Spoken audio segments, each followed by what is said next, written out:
Assalamu alaikum wa rahmatullahi wa barakatuh.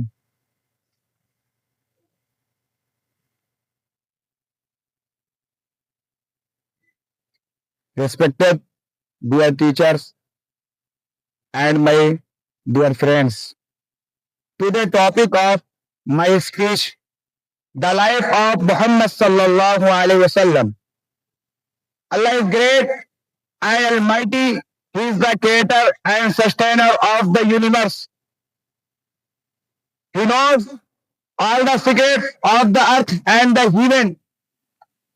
Once he said to angels, I will create a wise giant on the earth. Angel said, will thou place therein one who will make mischief and shed blood?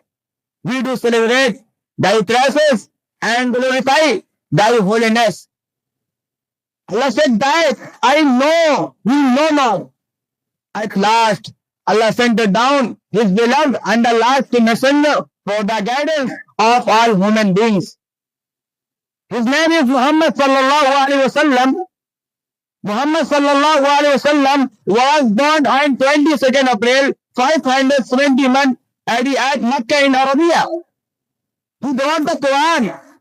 There is a complete guidance in the Quran. He brought the guidance for everyone. His religion, Islam, is a complete religion. Muhammad sallallahu alaihi wasallam belonged to the Banu Hashim family, which was a part of the Quraysh tribe. His father was Abdullah and his mother name was Amna. Halima Sadiya married Muhammad sallallahu alaihi wasallam. He stayed with Halima Sadiya for 4 years. After the death of his mother, he was brought up by his grandfather Abdul Muttalib.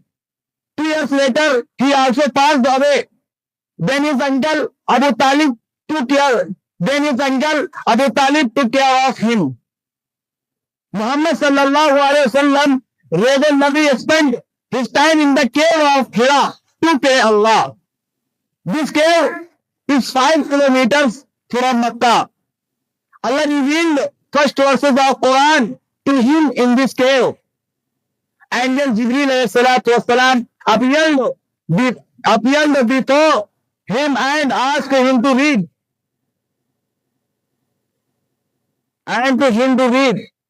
That was the night of Ramadan. He was 40 years old. Prophet Muhammad sallallahu alaihi wasallam left this world at the age of 63. Thank you. I finish my speech. Assalamu alaikum wa rahmatullahi wa barakatuh.